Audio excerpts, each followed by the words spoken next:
Good morning, students. Let us start new topic, demand for money. Now we are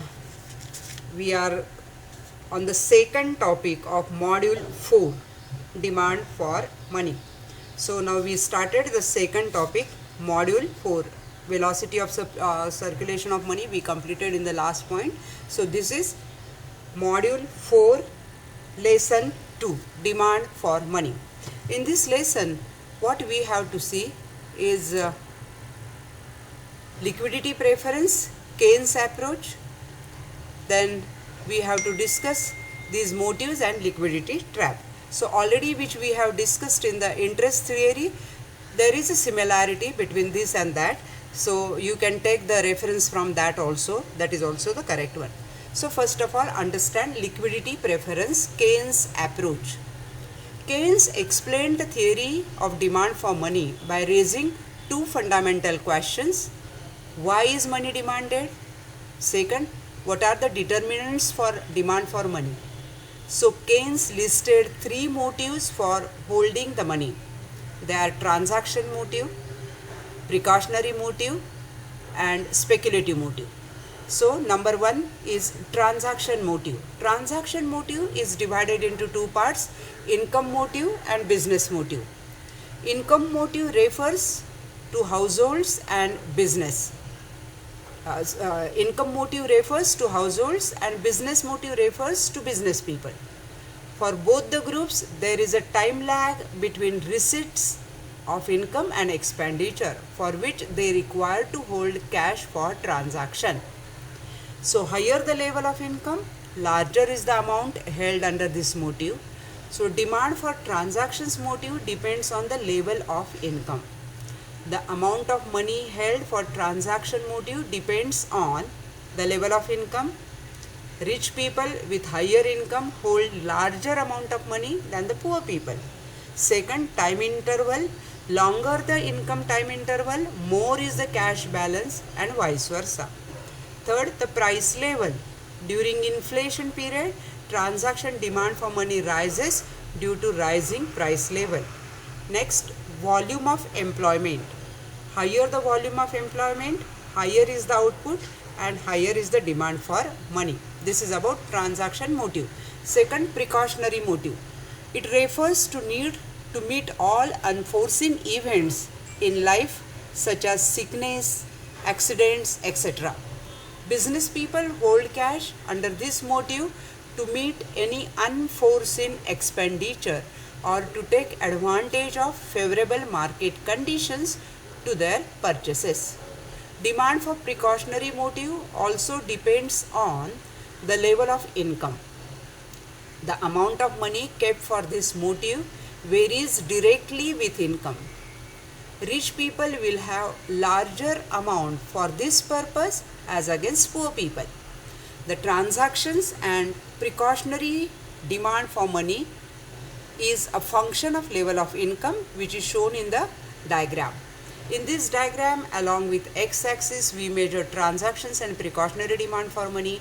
Along with y-axis, money income.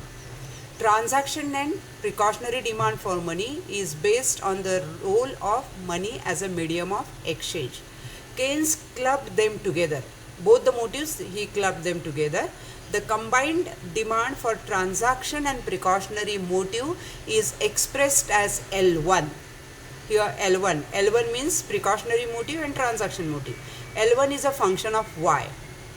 The diagram explains the functional relationship between demand for money and income, that is Y. So higher the income, higher is the motive. Lower the income, lower is the motive. So L1 curve is sloping upwards.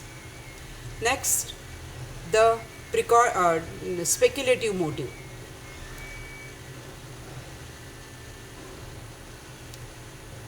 In the diagram, the vertical line ML1 indicates the transactions and precautionary demand for money. It is affected by the changes in the rate of interest.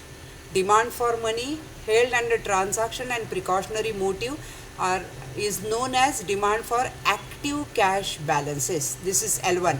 This is like it is very much, we can say that it is unaffected by the changes in the rate of interest. Okay, so it is a vertical straight line. Demand for money held for under transactions and precautionary motive is known as demand for active cash balances. It depends upon the level of income, that is L1. So L1 is a function of Y, where L1 is a demand for money, transaction and precautionary motive, and Y is the income. So both the diagrams you have to give for this L1. L1 is nothing but transaction motive and precautionary motive. Now the third point is speculative motive. People keep ready cash to take advantage of changes in prices in financial assets.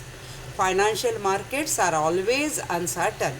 So the speculators purchase financial assets at lower price and sell at higher price and earn profit.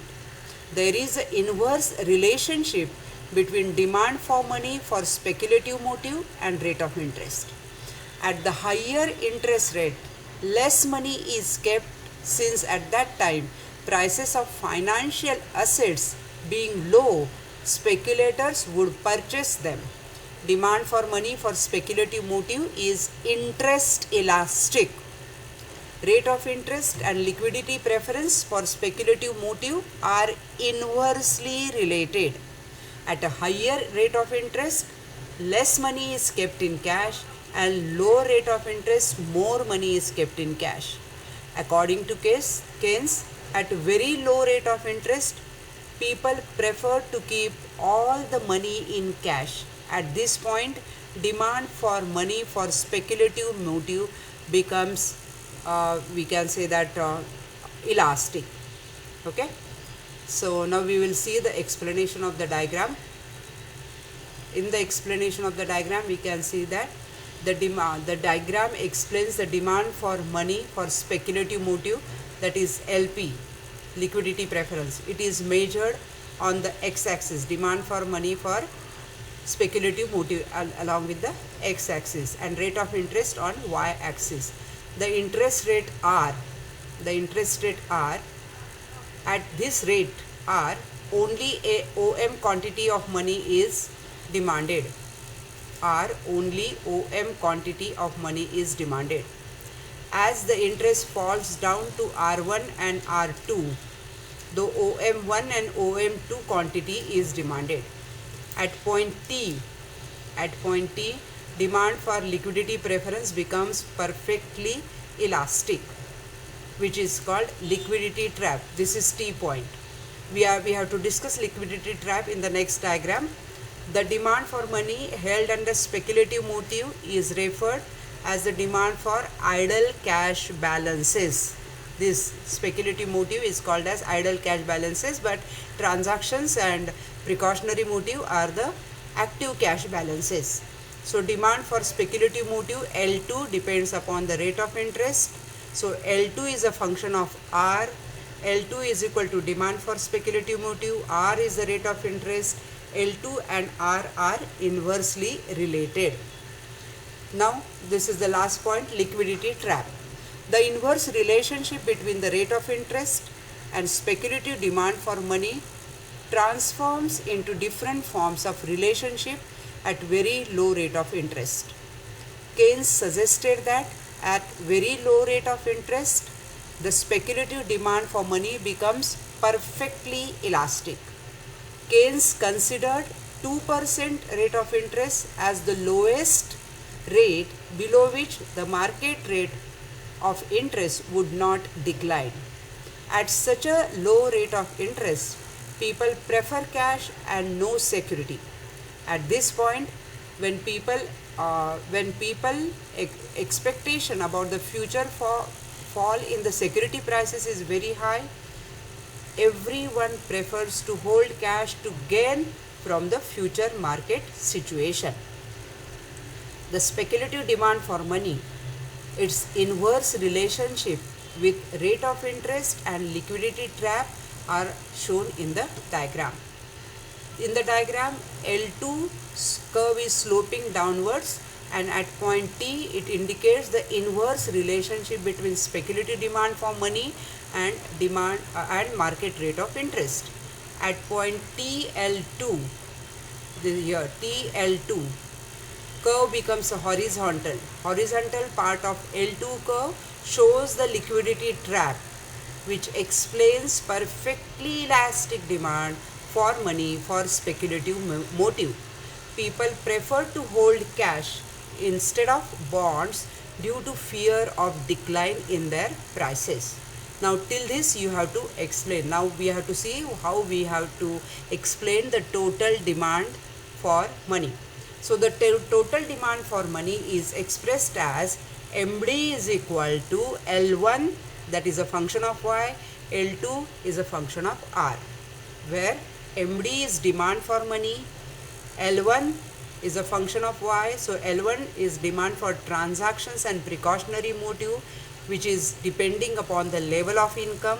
L2 is a function of R, L2 stands for speculative demand for money, is a declining function of the rate of interest. So in Keynes term, we can express the total demand for money as MD is equal to L into bracket Y and R. Y is the income, R is the rate of interest. So students, here this point is over. The question can be explain the Keynes theory of demand for money. Explain the Keynes theory of demand for money. So you have to give all those things, or sometimes even the question can be explain speculative motive. In speculative motive, this diagram plus liquidity trap you have to give, and in the question, full question, liquidity preference, Keynes approach, you have to give the entire points over here. Thank you very much.